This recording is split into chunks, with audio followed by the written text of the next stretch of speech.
Bismillahirrahmanirrahim. Assalamualaikum warahmatullahi wabarakatuh.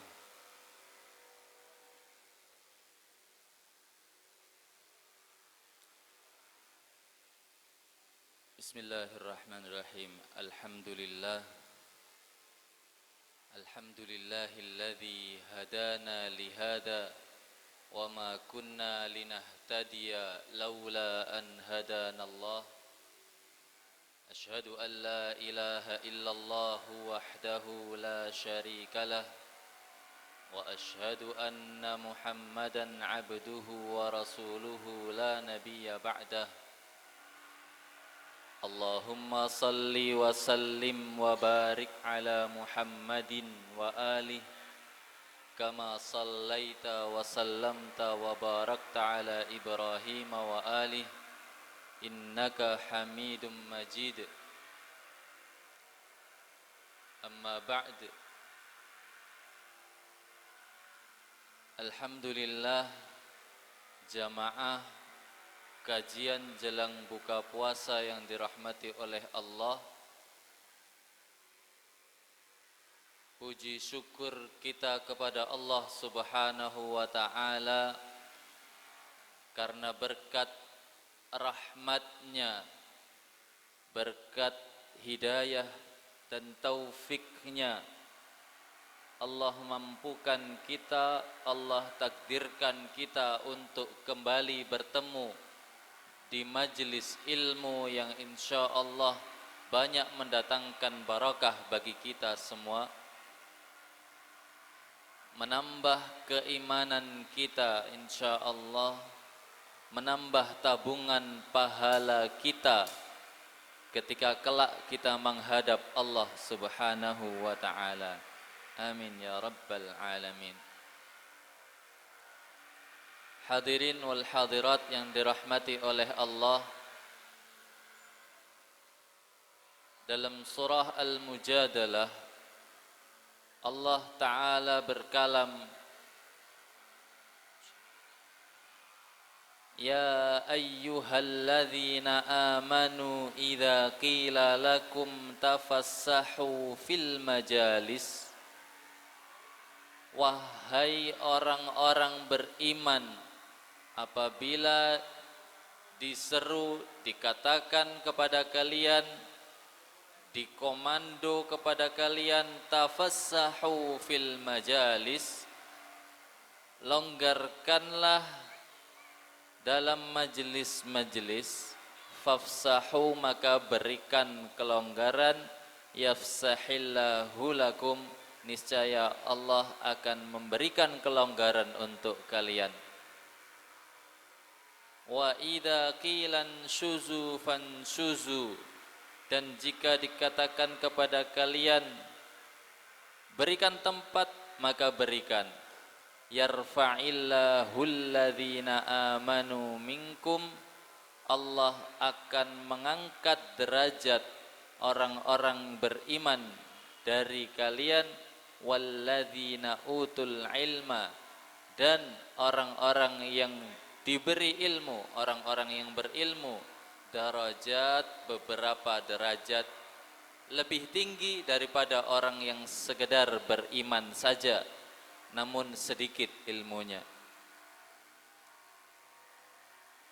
Wallahu alimun khabir, Allah maha mengetahui, maha banyak khabarnya. Jamaah kajian sore yang dirahmati oleh Allah, dalam ayat tadi Allah Subhanahu wa ta'ala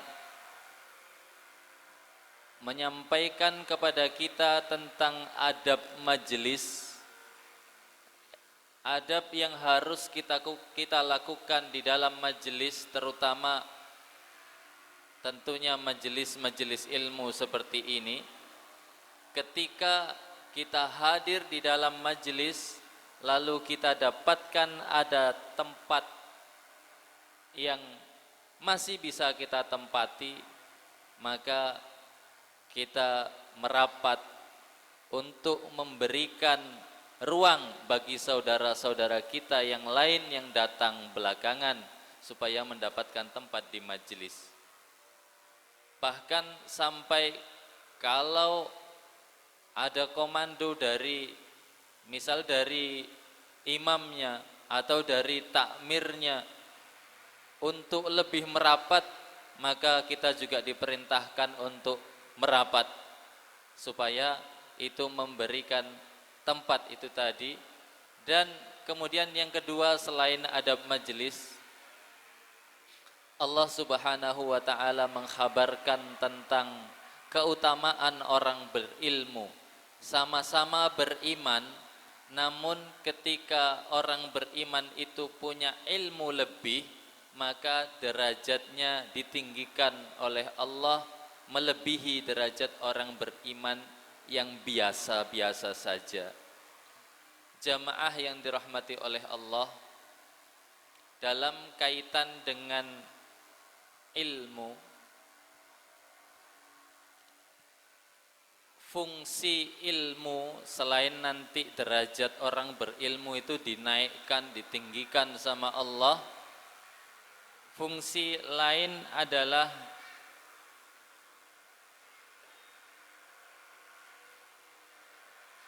ketika kita memiliki ilmu, maka ilmu itu bisa kita jadikan pedoman untuk membedakan mana yang benar dan mana yang salah.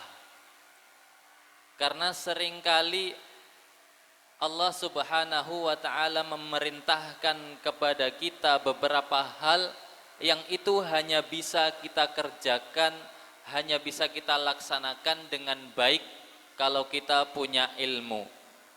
Sebagai contoh, ada ayat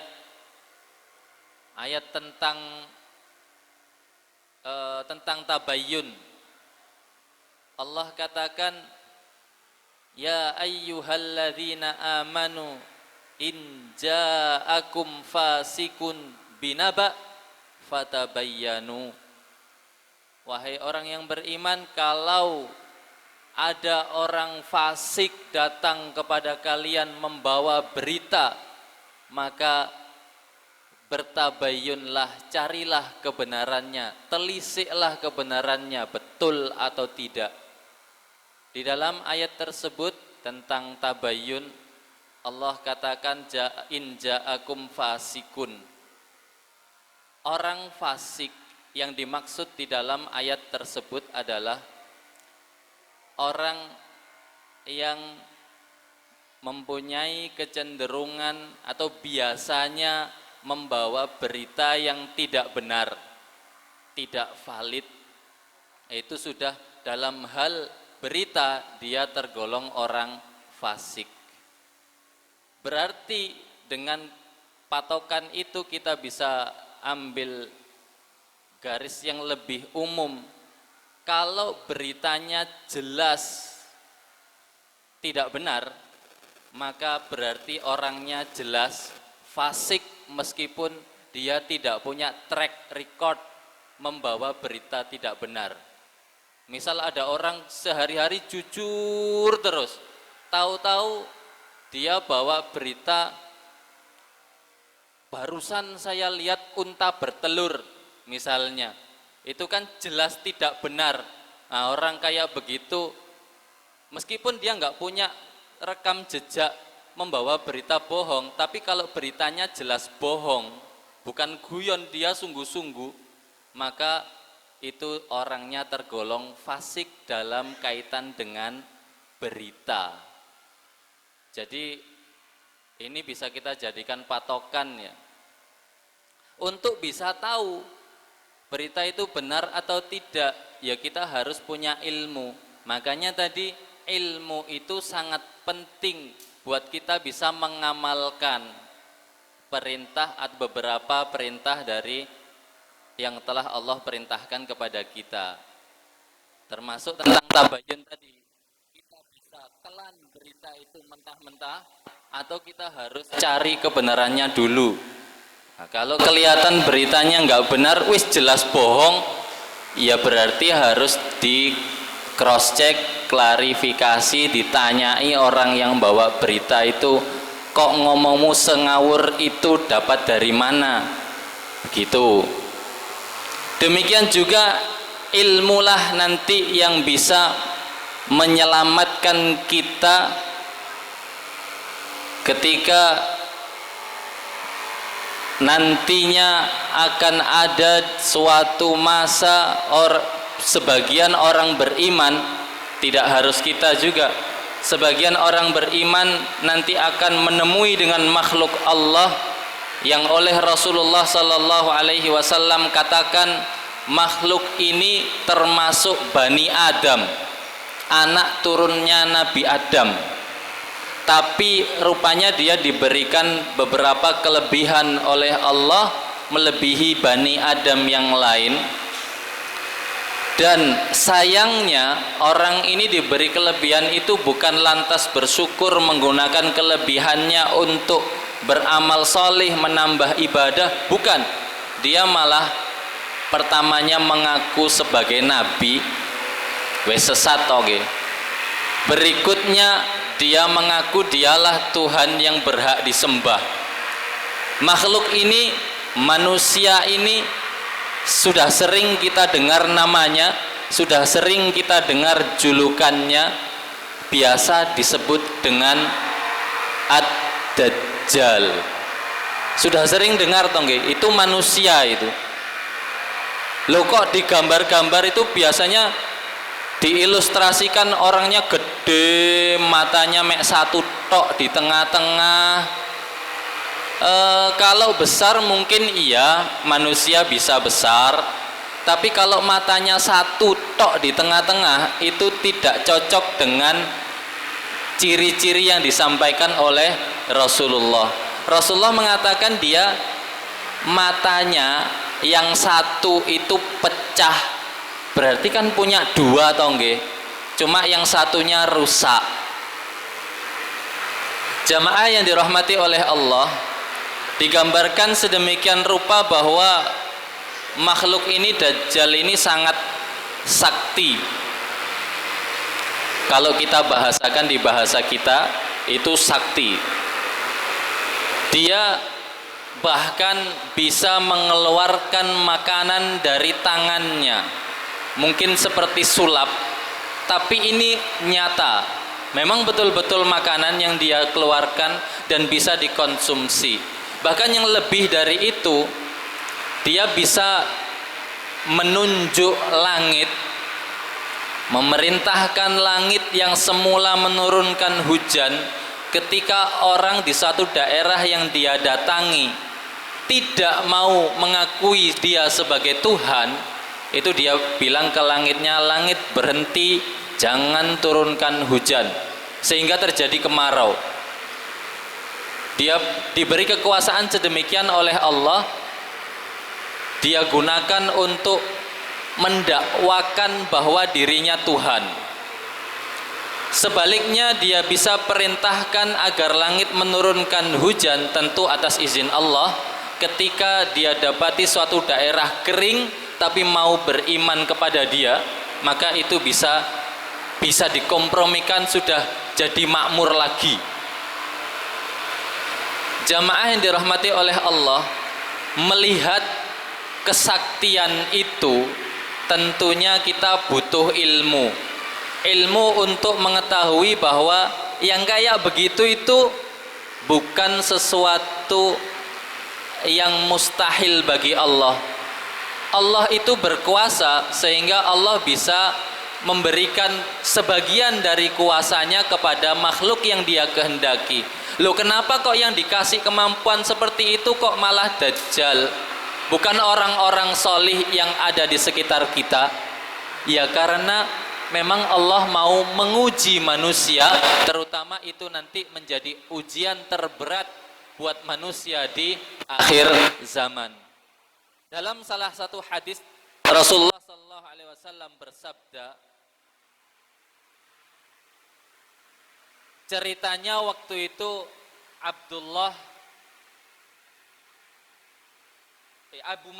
Abu Mas'ud Al-Ansari, bukan Abdullah bin Mas'ud nggih. Abu Mas'ud Al-Ansari mengajak muridnya Rib'i bin Hirash untuk datang kepada Hudzaifah ibn al-Yaman.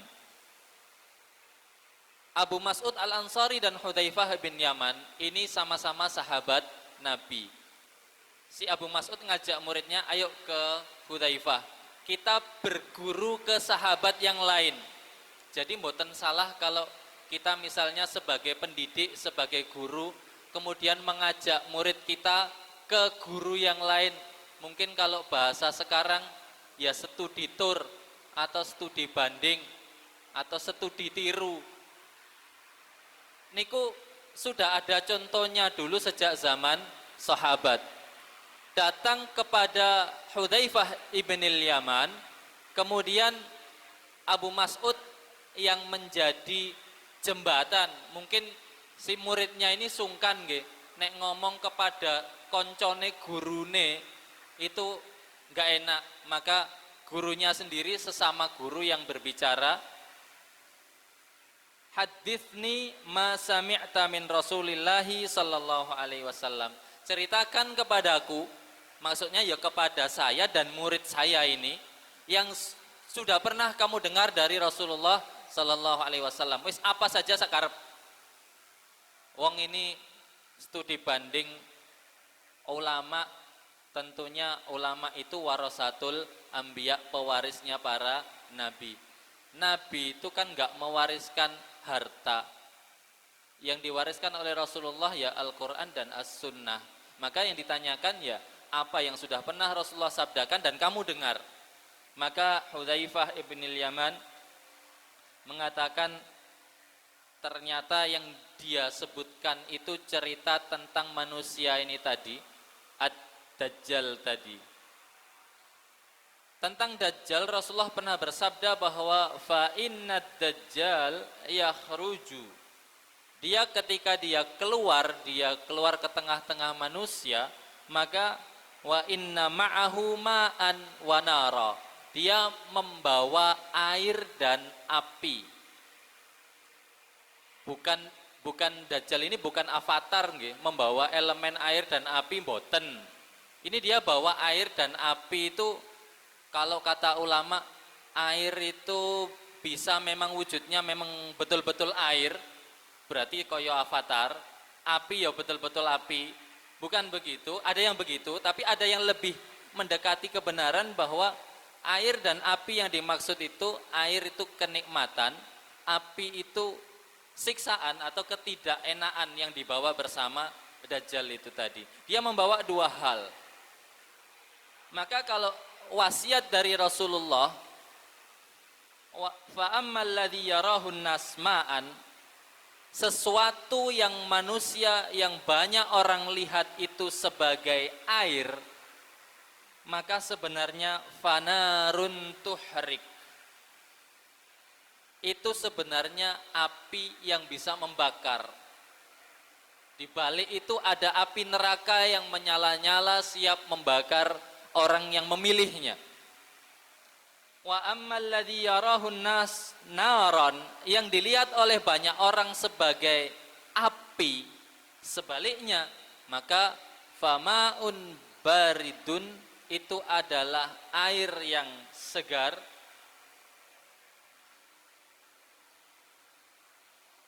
adbun, famaun baridun, maka dia adalah air dingin, adbun yang segar.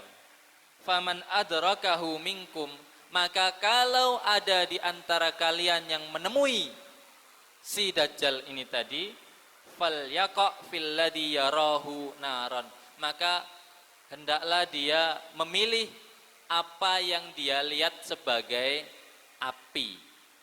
Wes gak peduli sesoleh apapun kita, pokoknya kata Rasulullah, kalau ternyata ketemu dengan Dajjal, maka silakan pilih yang kelihatannya api.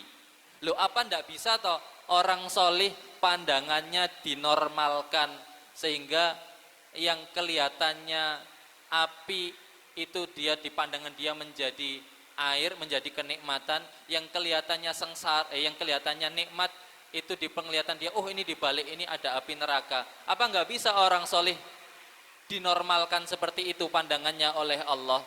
Sebenarnya bisa, namun tentu tidak cukup ilmu saja yang bisa kita gunakan untuk menghadapi makhluk yang satu ini, yaitu Dajjal ini. Rasulullah Sallallahu Alaihi Wasallam menjelaskan dalam hadis yang lain, orang beriman itu bisa jadi paginya dia masih beriman, sorenya sudah jadi pengikutnya Dajjal. Sore masih beriman, tahu-tahu pagi sudah enggak ikut sholat, wis ikut di barisannya Dajjal. Bisa seperti itu. Berarti yang kita butuhkan apa? Yang kita butuhkan adalah kekuatan iman selain ilmu, tentu saja. Jamaah yang dirahmati oleh Allah, berdasarkan keterangan ulama bahwa api dan air yang dibawa oleh Dajjal itu bukan benar-benar api. Nyata memang api, nyata memang air. Dane susahe Dajjal nek nggawa banyu. Dia bawa air sebanyak apa yang dia bisa bawa? Nggawa galon apa tandon air bau besar. Terus apinya ditaruh mana kalau memang dia harus bawa api yang nyata gitu. Nah, maka yang lebih mendekati kebenaran adalah makna dari air dan api itu ya kenikmatan dan kesengsaraan yang dia bawa. Sebagaimana di hadis yang lain Rasulullah terangkan, Dajjal itu bisa menyengsarakan kita, menyengsarakan orang yang ditemui kalau tidak mau mengakui bahwa dia Tuhan. Sebaliknya dia bisa memanjakan orang yang mengakui klaim dia bahwa dia adalah Tuhan. Maka kita butuh dua hal. Satu, ilmu tentu saja, dan kita pelajari banyak hadis Rasulullah Sallallahu Alaihi Wasallam. Rasulullah menerangkan dia nanti matanya yang berfungsi cuma satu. Dia nanti ada di antara kedua matanya itu ada tanda yang kalau dibaca oleh orang beriman, dan hanya orang beriman yang bisa membaca, itu ada huruf kaf, fa, dan ra.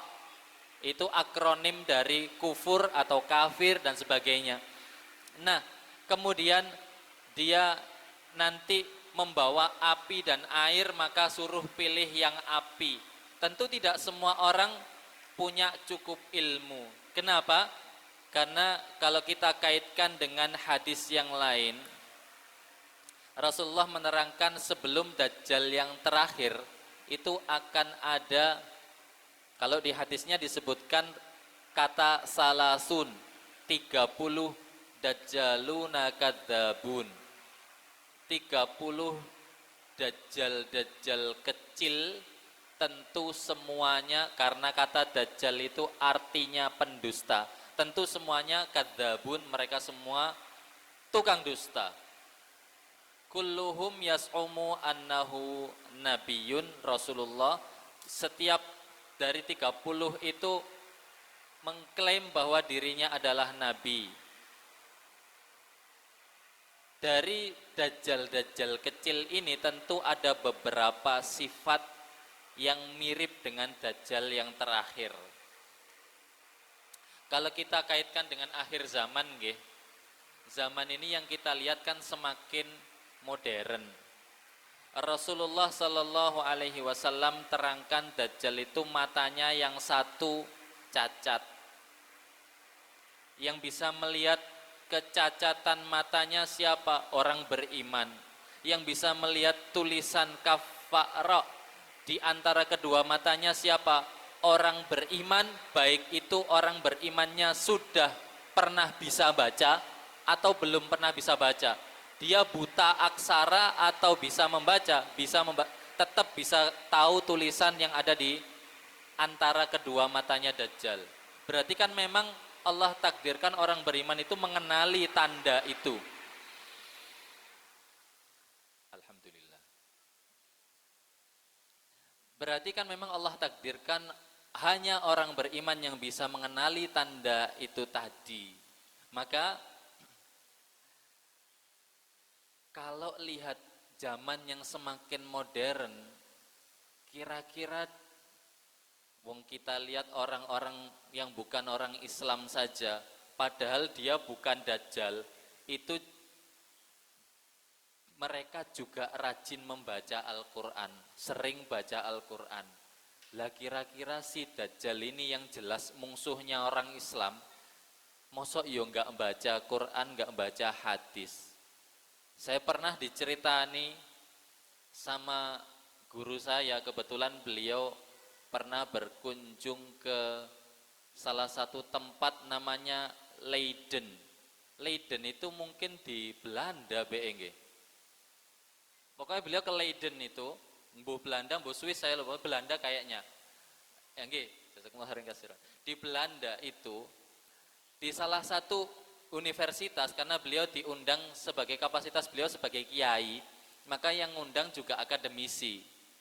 Kebetulan waktu itu di universitas itu ternyata ada mata kuliah tentang tafsir. Dosennya ternyata bukan orang Islam. Mata kuliahnya tafsir. Tafsir itu berarti yang dibahas kan nggih, makna Al-Qur'an toh nggih. Lah itu dosennya bukan orang Islam itu, malah dia cenderung kepada orang ateis. Tidak percaya Tuhan sakjane, tapi ngajari tafsir. Nah, kalau kita lihat fenomena itu sudah terjadi sekarang. Lah si Dajjal ini sebelum deklarasi lah, ya kemungkinan besar dia sudah observasi toh. Wah, musuh saya ini orang Islam. Di dalam hadis nabinya sudah bilang, nek mata saya yang satu ini rusak. Loh, encen ini rusak. Terus gimana ini?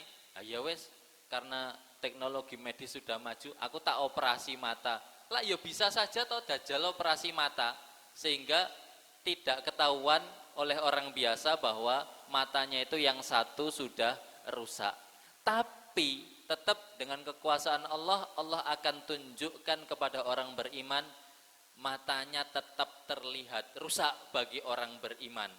Secanggih apapun teknologi yang dia gunakan untuk mengoperasi matanya, sehebat apapun teknologi yang dia gunakan untuk menghapus tulisan yang ada di tengah-tengah kedua matanya, dan bodohnya Dajjal, dia kok gak beriman saja sih? Wong di baduke ada tulisan kafarah, ya mbok ya tobat, ya Allah aku tobat, tolong dihapus tulisan ini. Lah ya iso toh masuk jannah. Tapi loh dia tahu kayak begitu, entah kenapa dia nggak beriman tuh. Itu kan yo pinter tapi bodoh. Di satu sisi dia termasuk orang pinter, termasuk orang sakti, tapi bodohnya dia nggak beriman. Mungkin karena faktor duniawi, dia mengejar popularitas, banyak pengikut. Karena dia sakti, dia gampang mencari kenyamanan duniawi. Maka kita sebagai orang yang beriman, mari kita perbanyak ilmu kita, dan jangan lupa kita tingkatkan keimanan kita, supaya kalau umpama bukan kita yang ditakdirkan untuk ketemu dengan Dajjal, kita bisa tularkan ilmu yang kita dapatkan kepada anak turun kita, kepada generasi penerus kita, kepada murid-murid kita, supaya mereka kelak bisa selamat secara ukhrawi. Mungkin di dunia badan mereka tersiksa, tapi di akhirat mereka selamat, tidak terkena pengaruh Dajjal. Salah satu resep yang diajarkan oleh Rasulullah Sallallahu Alaihi Wasallam, dua saja nggak jadi salah satu, dua. Yang pertama, Rasulullah memerintahkan kita untuk menghafalkan, atau bisa juga dimaknai untuk menjaga, untuk melazimi 10 ayat pertama dari Kahf. Dalam riwayat yang lain 10 ayat terakhir. Lho sing bener sing pundi? Sebaiknya dua-duanya dihafalkan, dijaga, dipahami maknanya, diamalkan. Lebih bagus lagi, ya satu surat penuh, 110 ayat. cuma 110 ayat, nggak nyampe 200 toh nggih. Itu paling setengah juz lebih sedikit. Monggo dihafalkan, ditadaburi maknanya, kemudian yang bisa segera diamalkan, terus jangan lupa diajarkan kepada penerus kita supaya nantinya mereka terbebas dari gangguan, dari godaan Dajjal. Terus yang kedua, itu memang jaminannya begitu nanti dari Rasulullah. Yang kedua, di akhir tiap sholat kita Rasulullah Shallallahu Alaihi Wasallam kan sudah mengajarkan bacaan doa minta perlindungan dari gangguan, dari fitnahnya Dajjal. Dalam doa Allahumma inni a'udzubika min adabi jahannam. Ya Allah, sesungguhnya aku berlindung dari siksa jahannam, berlindung kepadamu dari siksa jahannam, wa min adzabil qabri, dan juga dari siksaan kubur, wa min fitnatil mahya wal mamat, dari fitnahnya, dari godaan, dari tipuan-tipuan dalam hidup dan mati, wa min syarri fitnatil masihid dajjal, di akhirnya juga dari buruknya gangguan atau godaan al-masih, yang matanya hilang satu itu, yang dia ad-dajjal, si pendusta itu. Jadi silakan dipastikan anak-anaknya, cucu-cucunya setiap sholat sudah membaca doa tersebut di akhir sholat. Sudah nggak? Sudah hafal? Mosok belum hafal? Nanti sopo sih guru minta tolong diajari gurunya ya, doa berlindung dari Dajjal sing bisa dibaca pas akhir duduk tasyahud akhir itu nggih. Eman-eman cilik-cilik guru ngapal mumpung cik apa namanya ingatannya masih kuat.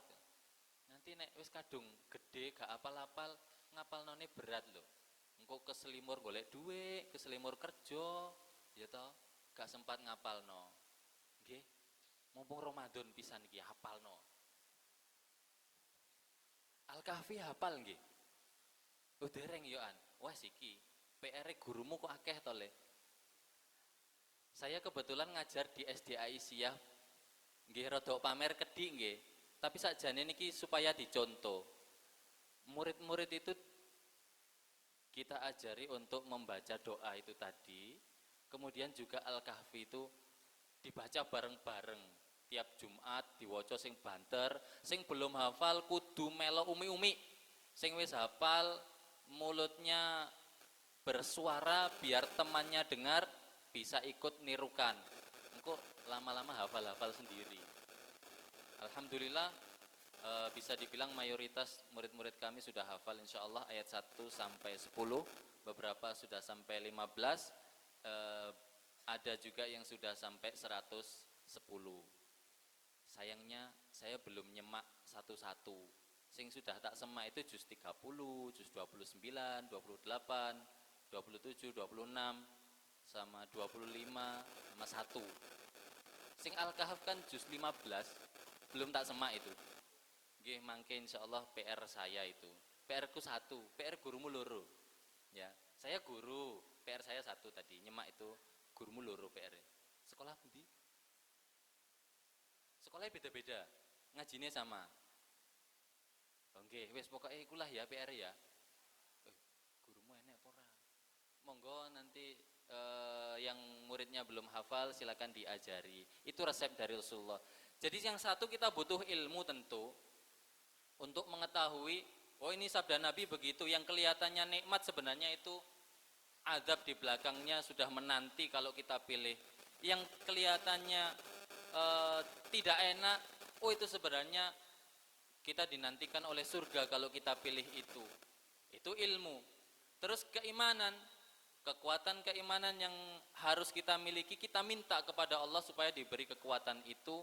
Ikhtiarnya hafalkan surah Al-Kahf, baca doa setiap akhir sholat di duduk tasyahud yang akhir, insya Allah Allah akan kuatkan iman kita. Soalnya nek nggak dibantu sama Allah, wong urusan iman itu adanya di dalam hati ya. Kita nggak minta kepada Allah, Allah nggak kasih, lah kujur.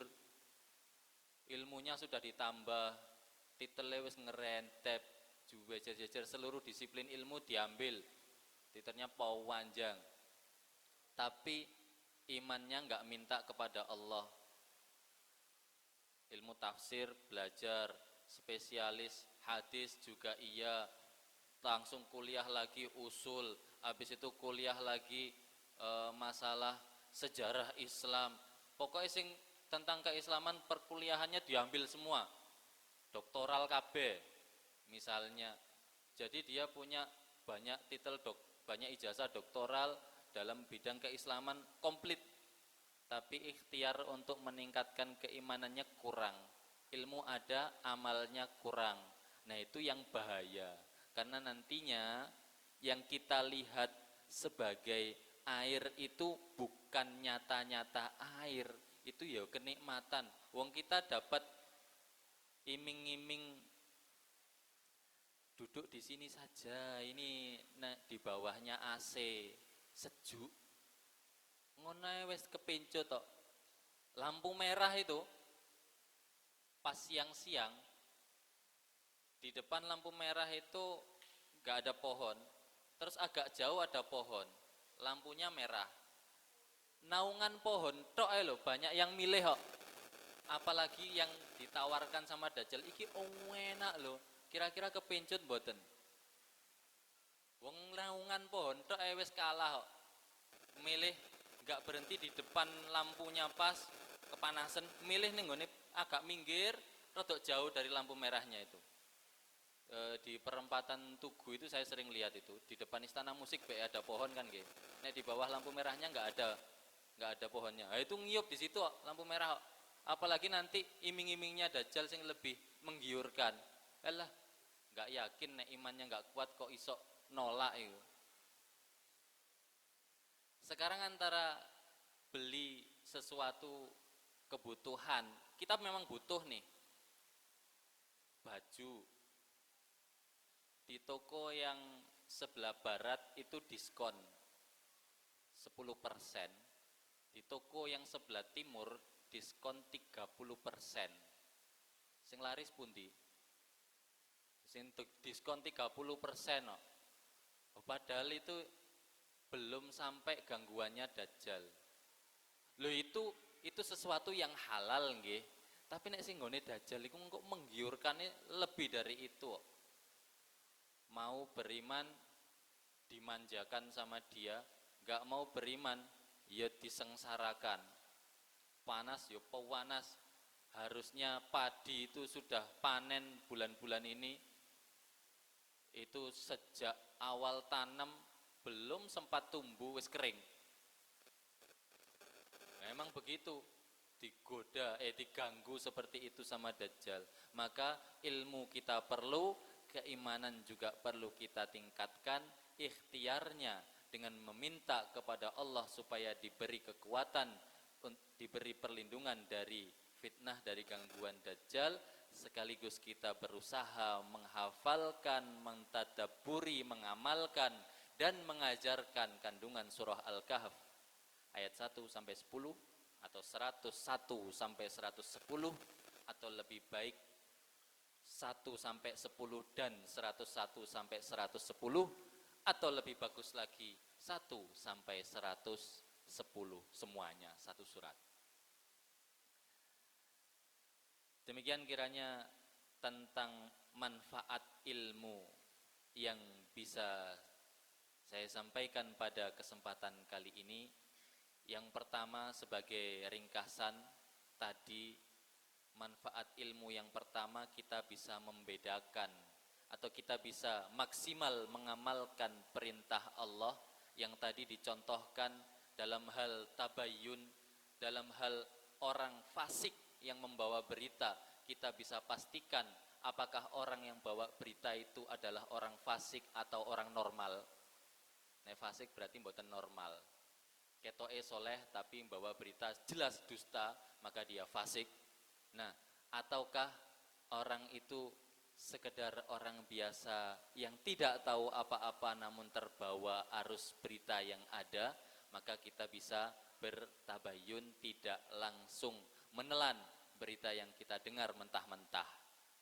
Itu mengamalkan perintah Allah tentang tabayun, atau mengamalkan perintah-perintah Allah yang lain yang tentunya banyak juga yang harus dilandasi oleh ilmu. Yang kedua, ilmu bisa menyelamatkan kita sesudah keimanan tentunya dari gangguan yang paling besar yang bahkan sudah disampaikan oleh para nabi sebelum Rasulullah sallallahu alaihi wasallam, sudah diwanti-wantikan oleh para nabi sebelum beliau, yaitu gangguan Dajjal. Sebagai khitamah tentang besarnya gangguan Dajjal, Rasulullah sallallahu alaihi wasallam mengatakan, "Ma baina khalqi Adam ila qiyamis sa'ah fitnatan akbaru min fitnatil Dajjal." Atau kama qala sallallahu alaihi wasallam. Tidak ada satu fitnah pun sejak penciptaan Nabi Adam sampai datangnya kiamat yang lebih berbahaya daripada fitnahnya Dajjal. Semoga Allah melindungi kita dari gangguan Dajjal, termasuk juga gangguan Dajjal kecil yang mungkin sudah ada di sekitar kita pada zaman-zaman modern ini. Semoga Allah juga menguatkan iman kita, menguatkan iman anak cucu kita, keturunan kita, murid-murid kita, sehingga mereka kalau Allah takdirkan bertemu dengan Dajjal, mereka bisa selamat di akhirat kelak. Allahumma taqabbal minna innaka antas sami'ul alim wa tub alaina innaka antat tawwabur rahim. Wa aqulu qawli hadza astaghfirullah li wa lakum walhamdulillahi rabbil alamin. Assalamualaikum warahmatullahi wabarakatuh.